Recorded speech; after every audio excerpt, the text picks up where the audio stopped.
देश के 10 सबसे बड़े गुरु घंटाल कौन है? अक्सर ऐसी खबरें सामने आती रहती हैं कि कोई बड़ा व्यापारी हजारों करोड़ रुपए का घोटाला करके भारत से फरार हो गया और विदेश में जाकर एक लग्जरी लाइफ जी रहा है। हर साल भारतीय बैंकों के हजारों करोड़ रुपए ऐसे व्यापारियों के कारण डूब जाते हैं जो कर्ज लेने के बाद वापस नहीं करते। कई लोग तो ऐसे हैं जो फर्जी दस्तावेज और फर्जी कंपनियों के नाम पर भी कर्ज लेते हैं। आज हम आपको भारत के 10 सबसे बड़े भगोड़ों के बारे में बताएंगे जो आम जनता और बैंकों का पैसा लेकर कई सालों से फरार है। Number 1 is Nirav Modi. इस लिस्ट में सबसे पहला नाम नीरव मोदी का है, जिनके ऊपर 13,500 करोड़ रुपए के घोटाले का आरोप है। नीरव मोदी एक हीरा व्यापारी है जिन्होंने पीएनबी बैंक के साथ हजारों करोड़ रुपए की धोखाधड़ी की। भारत से भागने के बाद नीरव मोदी स्विट्जरलैंड चले गए। हालांकि साल 2019 से वो लंदन की जेल में बंद है और भारत सरकार नीरव मोदी को वापस इंडिया लाने की कोशिश कर रही है। नंबर 2 मेहुल चोकसी। नीरव मोदी के मामा मेहुल चोकसी भी उनके साथ पीएनबी स्कैम में शामिल थे।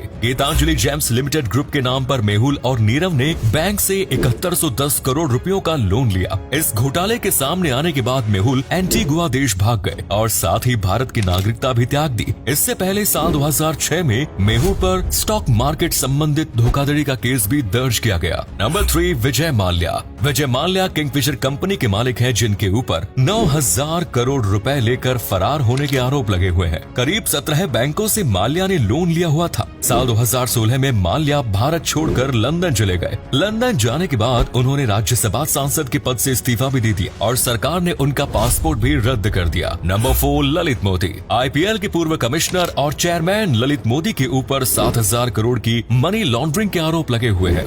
2008 से 2010 तक वे आईपीएल के कमिश्नर रहे हैं। 2011 में ललित मोदी भारत से भाग गए। 2013 में उनके खिलाफ लगे सभी आरोप सही पाए गए और 2014 में उनका पासपोर्ट रद्द कर दिया गया।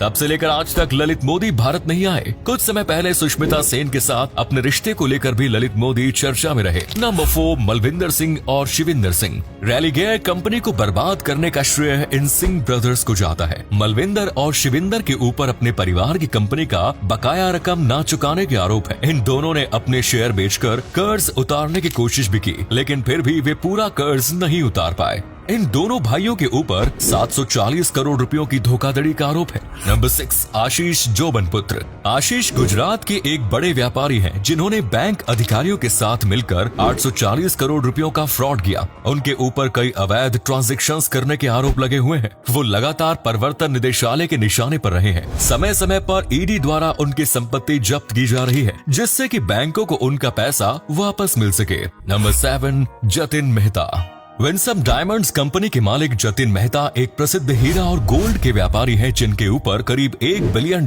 का फ्रॉड करने का आरोप लगा हुआ है। उन्होंने अपने बेटे और पत्नी के साथ मिलकर पूरा फ्रॉड किया था। जतिन मेहता की अमीरियत का अंदाजा आप इस बात से लगा सकते हैं कि उनके बेटे की शादी में कैटरीना कैफ को डांस करने के लिए बुलाया गया। जतिन साल 2013 से भारत से फरार है।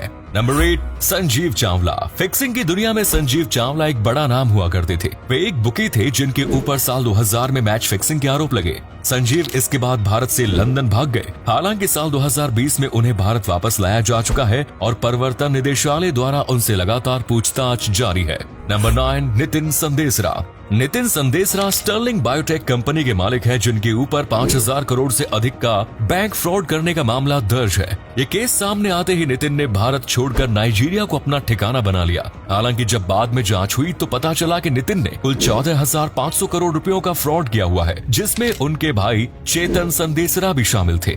ये स्कैम माल्या और नीरव मोदी के स्कैम से भी बड़ा बताया जा रहा है। Number 10 Nilesh Parekh. Shri Ganesh jewellery house company के मालिक नीलेश पारेख के ऊपर 25 बैंकों का लोन ना चुकाने के आरोप लगे हुए हैं। इसमें उनके साथ कमलेश पारेख और उमेश पारेख का नाम भी शामिल है। कुल मिलाकर इनके ऊपर 2762 करोड़ रुपयों का कर्ज बकाया है। दोस्तों, ये सभी लोग जो धोखाधड़ी कर विदेश भाग जाते हैं, उसमें नुकसान बैंक को या सरकार को नहीं बल्कि आपका और हमारा भी है, क्योंकि हमारे टैक्स के पैसों से ही सरकार बैंकों की भरपाई करती है। ऐसे लोगों को किस प्रकार सजा दी जानी चाहिए, इस बारे में अपने विचार कमेंट्स बॉक्स में जरूर बताएं। आज के लिए इतना ही, फिर मिलेंगे नए वीडियो में। धन्यवाद।